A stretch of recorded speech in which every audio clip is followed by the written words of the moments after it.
And in this scene, Brando was going to be there too, you know, as a small cameo. And up until the very last minute, they expected Brando to appear for that day of shooting. Oh, honey, that's nice, huh? Should I put the candles on now? Yeah, go on. You help, all right, Carlos? Sure. Unfortunately, when the day finally arrived, Brando didn't show. There were legal problems, deal problems, etc. So Francis improvised and came up with the idea of making the event that everyone had gathered for Brando's surprise birthday party. He's here, come on. Come on. Stupid. One feels the presence of Brando without seeing him, which almost makes him more mythical and more of a memory than seeing the man's face would have done.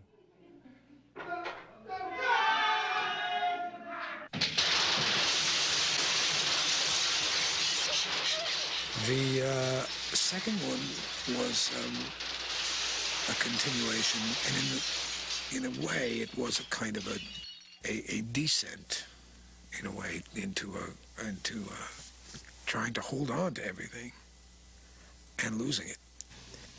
How you doing? You're nothing to me now. You're not a brother. You're not a friend. I don't want to know you or what you do. I don't want to see you at the hotels. I don't want you near my house. When you see our mother, I want to know a day in advance so I won't be there.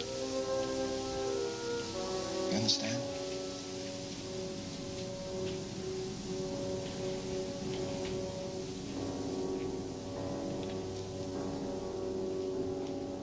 Mikey.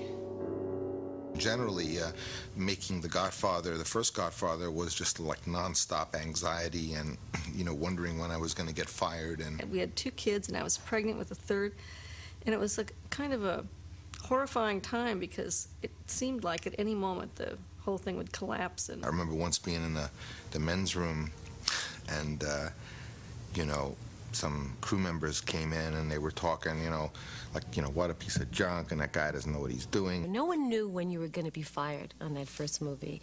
And so the thing is, just get enough footage in the can, you know. Keep going, keep shooting. When I look back at the pleasure of it, it's I guess the pleasure looking back is the thing. That's the pleasure, that you're able to look back and that you survived. During the first few weeks of Godfather 1, I gained a great deal of respect for him, for what he had to go through, what Paramount was putting him through with the second, not a second unit director, a second director following him around. In case he was fired, you're out, this guy goes right in. And that's a fact.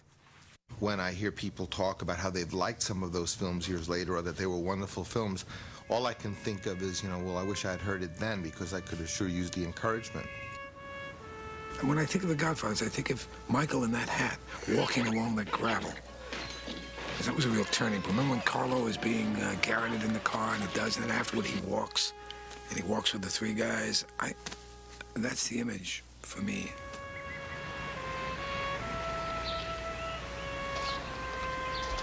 See, Michael was so wrapped in the fact that he was right, that what he was doing was right, that it blinded him, and it blinded his heart. In other words, was I so sure that I was right that I... You know, I mean, that's why he says, did my heart betray me? This time, don't say give one more chance. Just say give me the chance to redeem myself, if you can remember. See, anything that could show Michael really turning on himself. Can we go? I mean, the guy is really worried that he maybe is a bad man.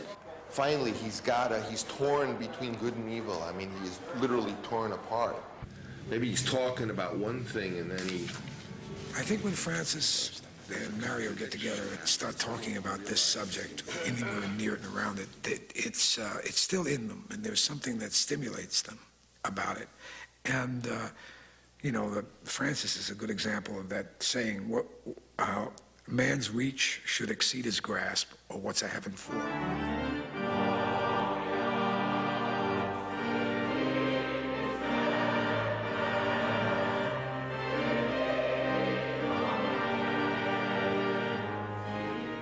I had heard about throughout these years but Francis saying he was going to do it.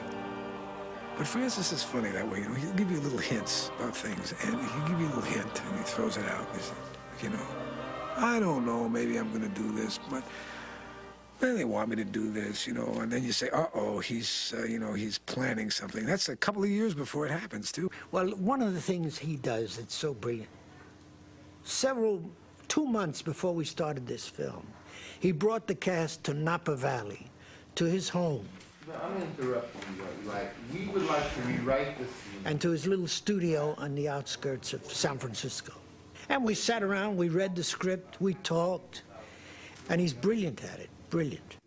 No, I understand, but it still is the end. I mean, you But we got to do that step first before we even can do that. We're going to have 4 hours of emotion, but it's going to all happen in 4 minutes because I have many things to resolve. I have you, I have the other one, I have the other one, and it all has to be like one great emotional thing. Yeah, but it's like, how does it end? How does it end? I mean, is it? On C, take 4, A&B cameras. Have a party, folks, and background. Hey, have a lot of fun. This last film is more than a number after a title. It's not Godfather 3.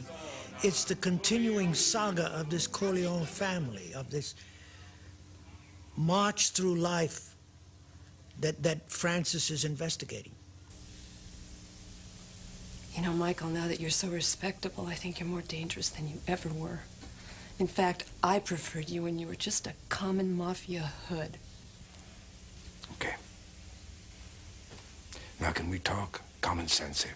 All right. Okay.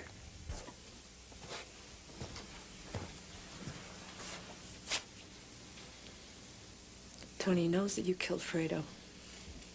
Michael's always been the kind of a character to me that made a choice early on when he said he was going to go with his father to protect his father.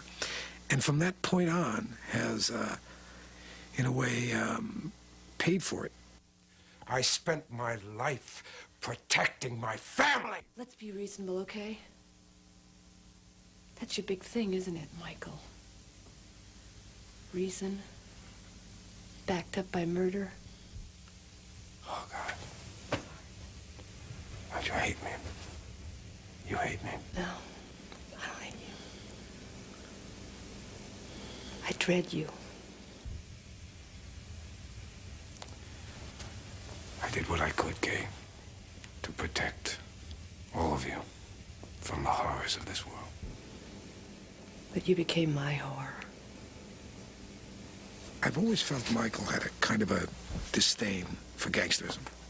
He's looking for a kind of a face so that he can turn everything back. He wants to turn it back the way it was before it all started. You know, it's always before he got into this kind of trouble.